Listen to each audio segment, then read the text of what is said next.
decir, aún más preocupante, que metan al Departamento Nacional de Planeación a las reservas de la mermelada que están tan exigidas ahora que la aprobación de las reformas. Usted sabe, Andrés, cómo le decían en realidad, si ahora renunció, pues hablo en pasado, cómo le dicen al doctor, Paola sabe cómo le dicen al doctor Jorge Iván González, ¿no? ¿Cómo le dicen? ¿Cómo le dicen? El sabio.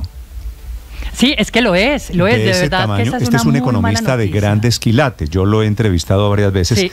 Tengo el gusto de tener una relación personal con el doctor Jorge Iván González desde hace muchos años, debo decir que lamento mucho porque me pareció siempre un dique de contención dentro del gobierno, un hombre de un infinito pragmatismo, es decir, es de esa izquierda que es capaz de decirle al presidente, además con personalidad él, que es capaz de decirle al presidente, hombre, no salgamos del petróleo. Porque sin petróleo no tenemos la plata que necesitamos para desarrollar todos los planes sociales. Es una tristeza, yo creo que es una gran pérdida junto con la de José Antonio Campo, de esa dimensión, Néstor, por lo que usted está diciendo, es de la izquierda, pero una izquierda técnica, un hombre que hace la tarea, que sabe muchísimo, que es muy respetado por lo demás, y que, bueno, dice Andrés que de pronto se daba de frente contra los caprichos del presidente. Tengo entendido que también hay problemas con Laura Sarabia, que actualmente es la directora de protección del Departamento de Protección Social, a cargo de los subsidios, porque justamente recuerde usted lo que venía haciendo el doctor Jorge Iván González, era tratar de sacar adelante un proyecto para eliminar la estratificación, para eliminar los estratos, y en eso había dicho que 500.000 hogares no necesitaban recibir subsidios. O roces, me imagino, entre Jorge Iván González y Laura Sarabia, ¿no? Y Laura Sarabia, sí, correcto. Entre otras cosas, porque la idea del doctor González era dejar sacar 3,5 millones de colombianos que según él no debían recibir los subsidios que están recibiendo, y por ahí empiezan los roces. Ahora, quedan colgados de la brocha de eso, pero también queda colgado de la brocha, me parece gravísimo, el tema efectivamente del Plan Nacional de Desarrollo que se echó encima el doctor González y que ahora queda prácticamente sin ningún padre. Vamos a ver a quién nombran, pero difícil reemplazo de todas maneras, porque deja un puesto, una vacante muy difícil de llenar. Venimos de una persona que tiene todas las cualidades técnicas, puede usted que no comparta lo que él piensa, pero de todas maneras siempre lo sustenta. Paola, pues, vamos a recapitular, Ricardo. Bien. Entonces, todo el gabinete está presentando hoy renuncia protocolaria. Todo el gabinete bajo prueba de saber si sigue o si no sigue, porque todos van a tener que presentar su renuncia. De aquí en adelante comience a hacer la cuenta quiénes se van. Si el canciller está suspendido 3 meses, no me extrañaría que haya un reemplazo definitivo para el canciller. ¿Sabe qué me dijeron? Que el presidente defendió solamente a 3 ministros. Álvaro Leiva. No me diga. Susana Muhammad. Sí. Y Guillermo Alfonso Jaramillo. No habló bien de los demás. Sí. Eso no quiere decir que todos se vayan. Yo creo que me sorprende lo del canciller. Yo creo que la ministra de Deporte, por ejemplo, es más o menos un hecho que se va, Ricardo, su ministra de Deporte, después del desastre, del fracaso alrededor de los Panamericanos, ¿no? Además, porque ella en este tiempo, había anticipado o solicitado en 2 ocasiones, de manera formal, salir del gabinete, Néstor. Así que esa creo que es una que está absolutamente cantada en medio de todo esto. Okay. Sí. Son las 10 de la mañana, 3 minutos. Un dato que me dicen, me informan de personas que conocen el entorno de la Casa de Nariño. Señor.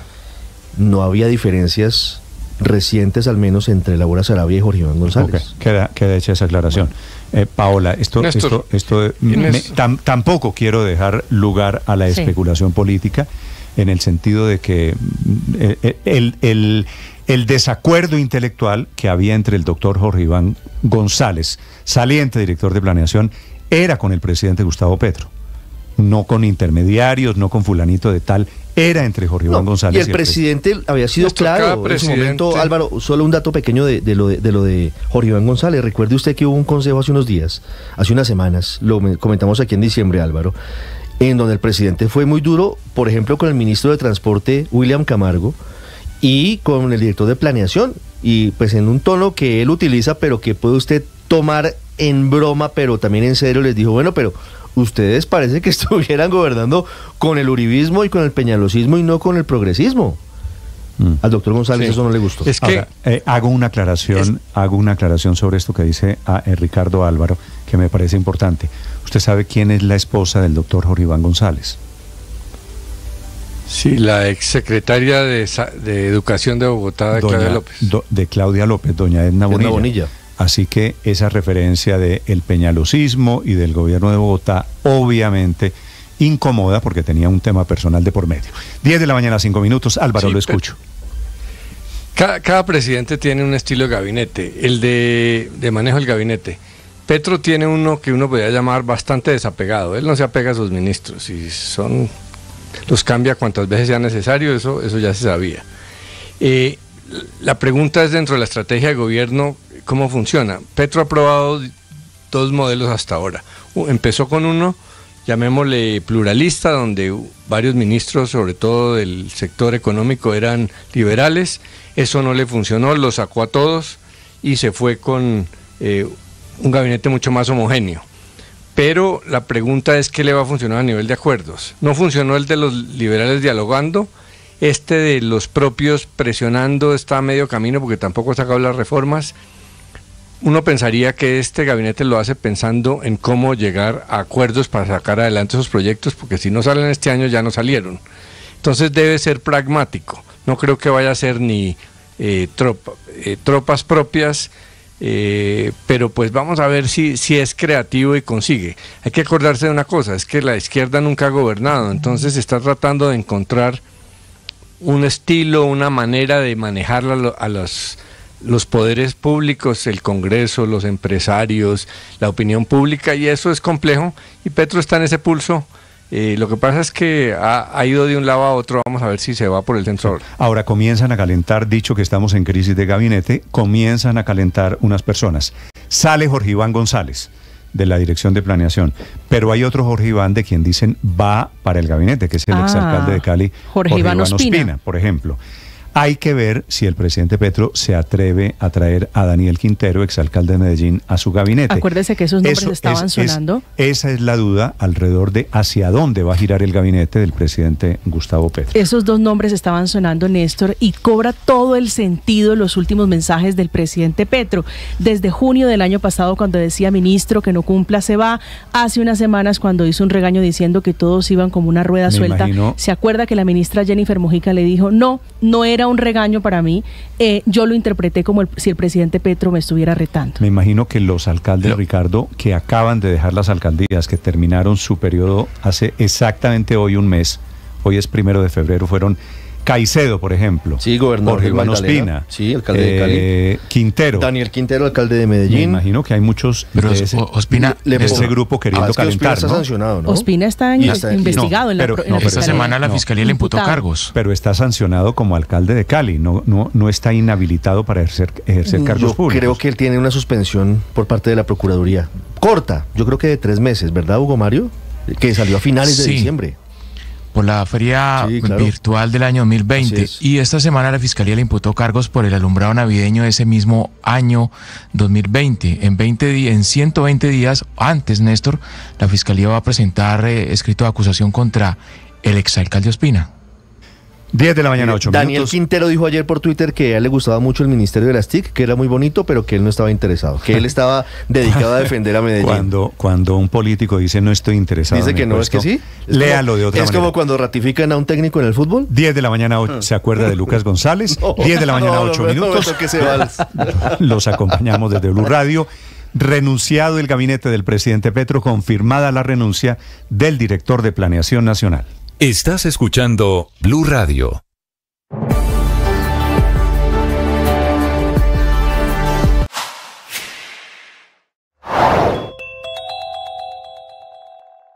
Hoy en Mañanas Blue de 7 a 8 de la mañana. ¿Vale la pena mantener el día sin carro y sin moto en Bogotá? El debate por parte de los panelistas de Mañanas Blue. Y sobre el paro armado en Caquetá habló el gobernador Luis Francisco Ruiz, quien hace un llamado al gobierno nacional. Sigan esa información en nuestro canal de YouTube y en bluradio.com. En Blue le ponemos cara a la radio.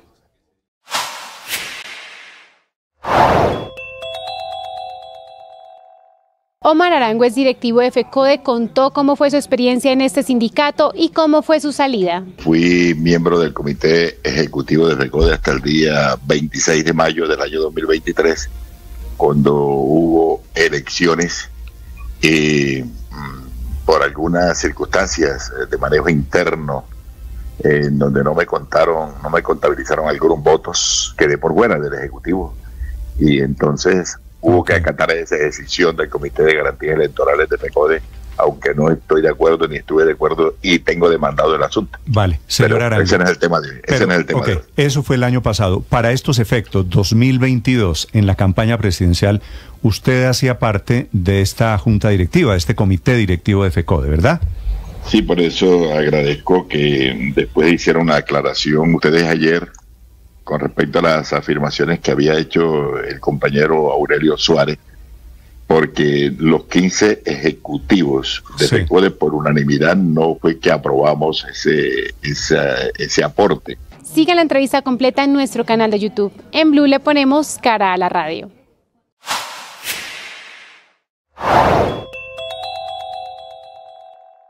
La noticia del momento aquí en Blue Radio. El 31 de enero a la medianoche se acabó el plazo para nominar personas al Nobel de la Paz y entonces un día después aparece este diputado noruego Rasmus Hansson anunciando él mismo que ha nominado al Premio Nobel de la Paz al presidente colombiano Gustavo Petro. Este es un diputado del Partido de los Verdes del Parlamento noruego. Él está desde el año 2013 de parlamentario y dice que nomina al presidente Petro porque por su trabajo por la paz. Dice que él lo considera una inspiración para el mundo. Dice que Petro promueve una política de paz creadora, moderna e integral, que él muestra en la práctica que el diálogo con los actores armados puede ser un medio eficaz para solucionar conflictos y reducir la violencia.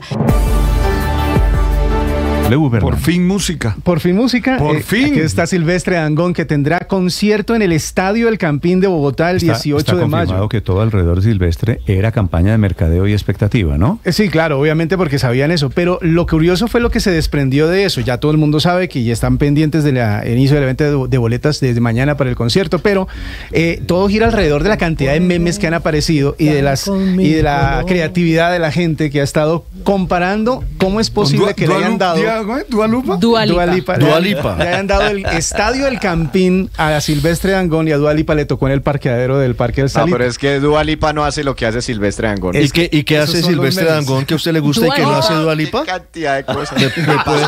¿Me puede contar, por favor? Bueno saberlo. Mira, el pase de la matraca disfrazado de marimonda no lo hace Dua Lipa. ¿Pase de la matraca? ¿Qué es eso?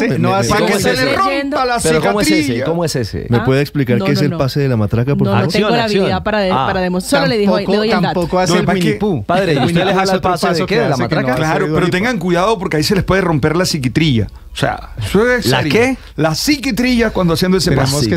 Otra palabra para nuestro diccionario de costeñol. Uy. Lo vi anoche en redes sociales a Silvestre Dangond llegando al restaurante de James Rodríguez en Bogotá. Sí, señor. Arrogante. Un poquito. No.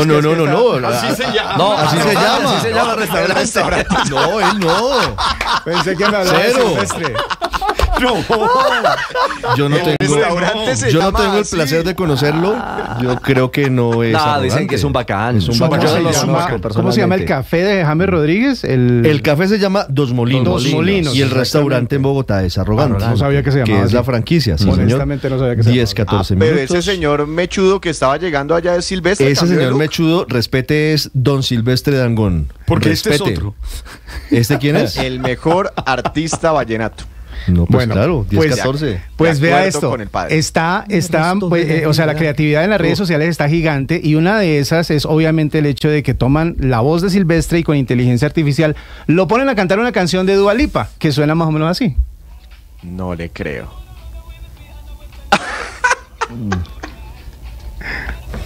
Ay, Dios mío. Ríase, grosso. Inglés urumitero. No le creo. Ahí está, con el sabor y con el ambiente de Silvestre Dangond cantando Levitating de Dua Lipa. Caramba. Y aparece también una versión de Dua Lipa cantando La Tartamuda de Silvestre Dangond. Es así, quiero escucharla.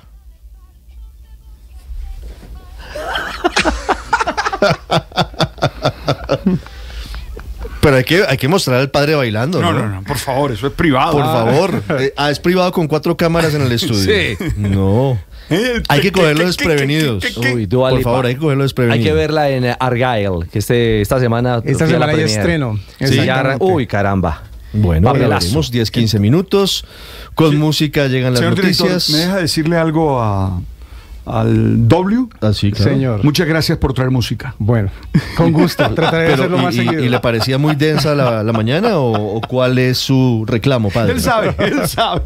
10, 15 minutos. Es fan de Peso Pluma. La tarea para... Ah, ya la entendí. Sí, ya era por ahí. Salimos de Karol G de Peso Pluma. 10, 15 minutos, tarea para hoy, padre. Oiga, la tarea por hoy, serenidad y paciencia. No todo sucede al ritmo que uno quiere. Serenidad y paciencia, pequeño Solín, decía Calimán. 10:16.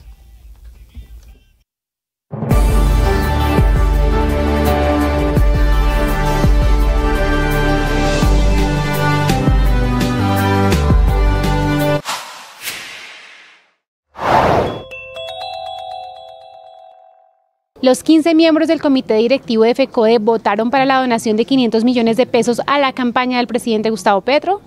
Esto fue lo que respondió Omar Arango, es directivo de FECODE. Eso, si bien se hizo y estuvimos posteriormente de acuerdo con el respaldo y apoyo a la campaña de Gustavo Petro, pues hubo algún error, no se usaron los procedimientos debidos. Entonces yo no estuve en ningún comité ejecutivo. ¿Cómo fue la votación? ¿Cómo fue la votación alrededor de esa donación? No, yo no estuve nunca en el escenario donde se hubiese puesto a consideración ese aporte. Y si usted era miembro de la Junta Directiva, ¿por qué votaron sin usted? No, porque yo no estaba. No sé por qué circunstancias no me tuvieron en cuenta y siempre han dicho que 14 ejecutivos, como lo dicen las actas. Sigan esa información en bluradio.com. En Blue le ponemos cara a la radio.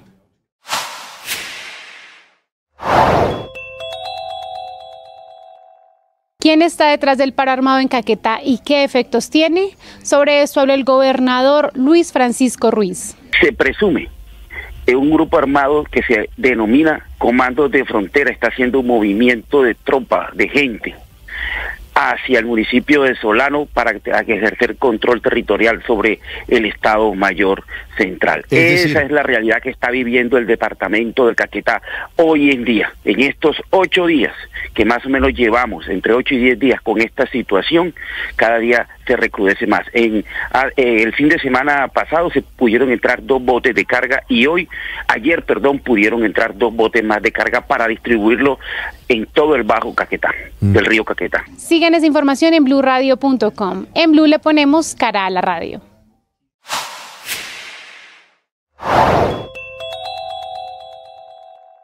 Colombia, Brasil y Chile, 3 países que ayer bajaron sus tasas de interés en función de que cede la inflación y el costo de vida en toda la región. No obstante, mientras el Banco Central de Brasil bajó los intereses en 50 puntos básicos y el de Chile recortó las tasas en 100 puntos básicos, el Banco de la República de Colombia hizo lo propio con apenas 25 puntos básicos, es decir, bajando las tasas de interés del 13 al 12.75%.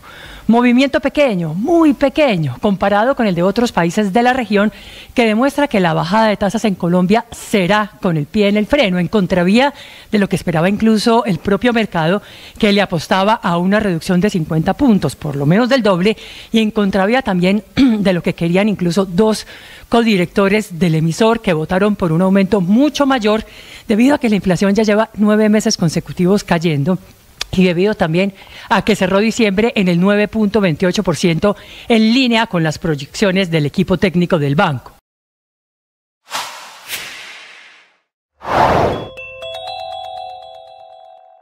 La decisión de la Comisión de Regulación de Agua Potable, que le va a subir a usted las tarifas de agua si usted desperdicia agua. Voces y sonidos de Colombia y el mundo en Blue Radio y bluradio.com, porque la verdad es de todos. 10 de la mañana, 19 minutos, vamos a la Casa de Nariño, hay por ahora hermetismo, luego de la información que revela Blue Radio, el presidente Gustavo Petro, como estaba previsto, le pidió la renuncia protocolaria a todo su gabinete. Mateo Piñeros. En segundos, Mateo Piñeros con nosotros. Entre tanto hablamos del día sin carro y sin moto, tercer día de esta jornada, el balance hasta ahora, Felipe García.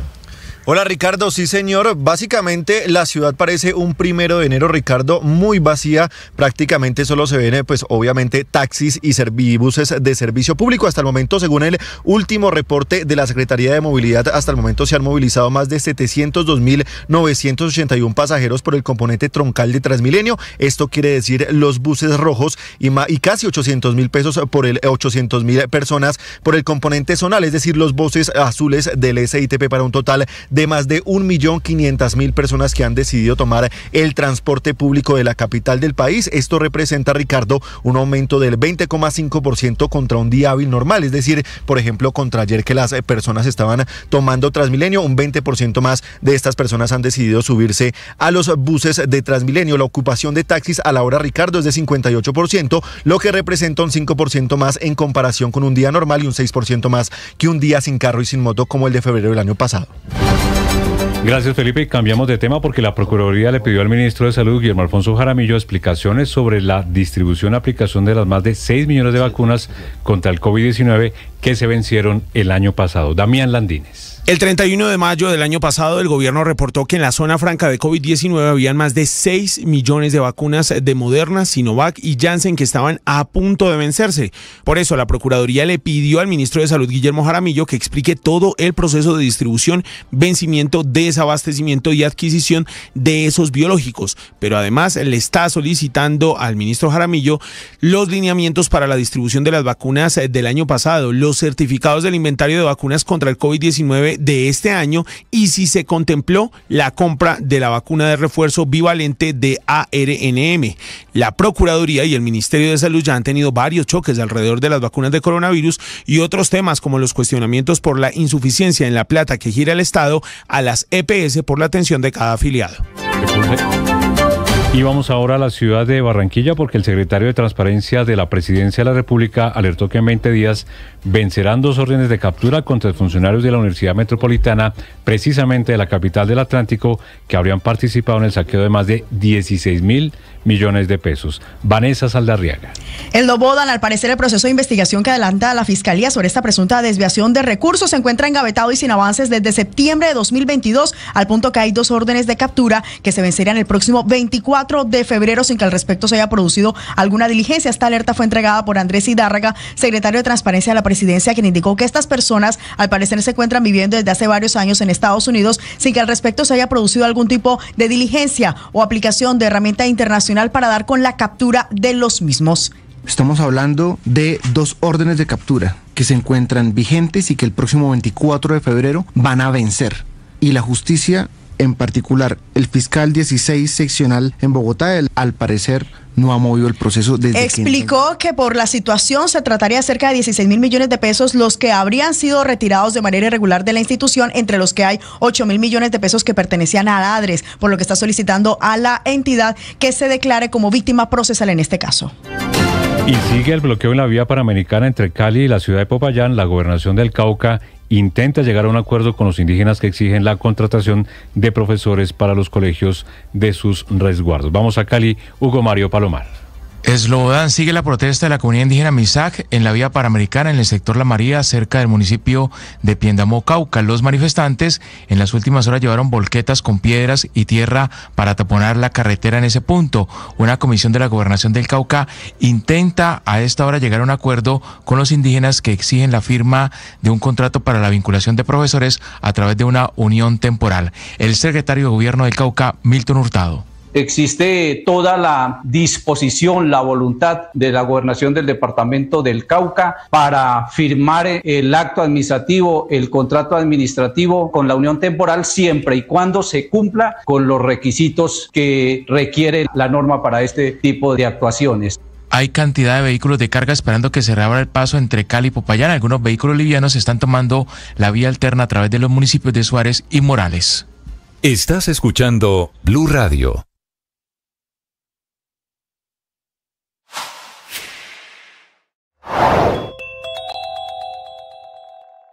¿Cuántas personas están en riesgo de quedarse sin comida por el paro armado en Caquetá?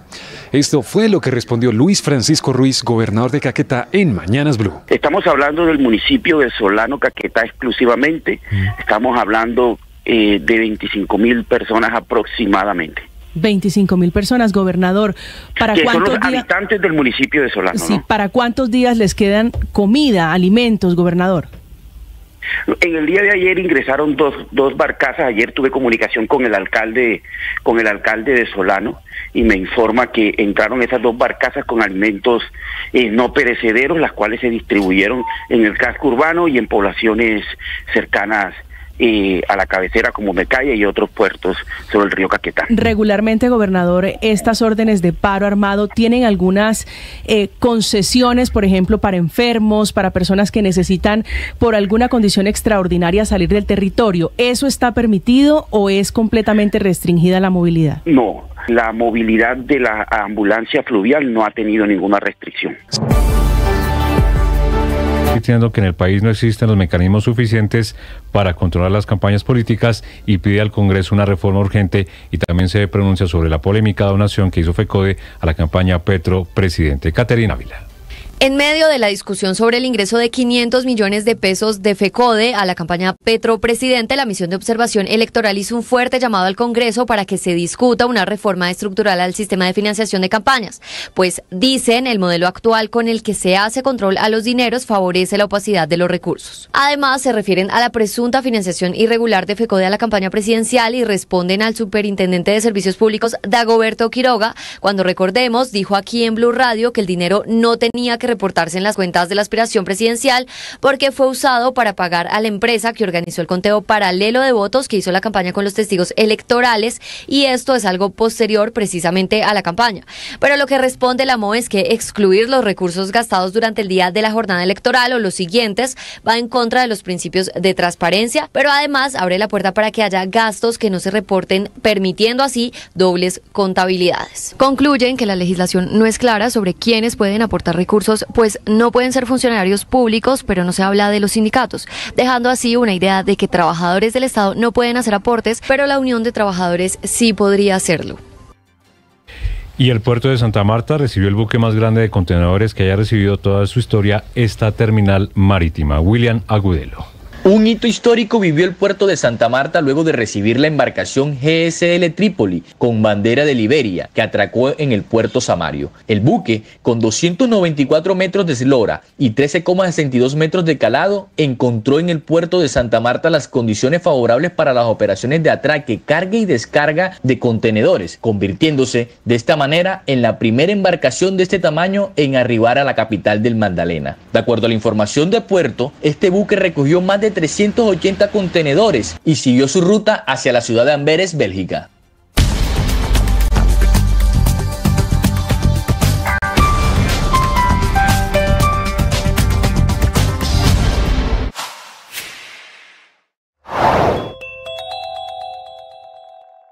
La medida hoy en Villavicencio de día sin carro y sin moto durará 14 horas consecutivas y, según las autoridades, colaborará a disminuir la ola de calor por la que atraviesa la ciudad y además el país.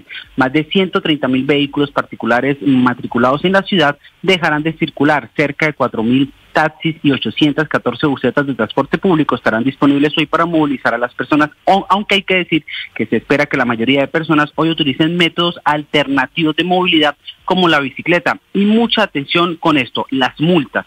No hace falta hoy el de él o la despistada que diga que no sabía o que apenas está enterando del día sin carro y sin moto, y quien haga esto pues le van a tocar el bolsillo. ¿Y de qué manera, nuestros oyentes? Porque la multa costaría en 15 salarios mínimos, es decir, algo así como 650.000 pesos. Además, hay que sumarle a esto la inmovilización del vehículo, que cuesta 86.100 pesos, y el día que va a durar el carro en los patios, que cuesta 138.100 pesos. Así que en total serían 874.200 pesos, lo que costaría el chiste o el despiste de quien salga hoy en su vehículo por Villavicencio. De las experiencias espirituales, la que más me gusta es esa que nos vincula con los otros en una experiencia de oración, de intercesión. Yo creo en esa experiencia, en que yo puedo pedir por ti, en que de alguna manera genero un valor espiritual que te pueda ayudar, que te transforme. Eso espiritualmente. En el término de las experiencias religiosas es clamar al Dios de la vida por esas personas, ¿verdad? Cual sea tu experiencia.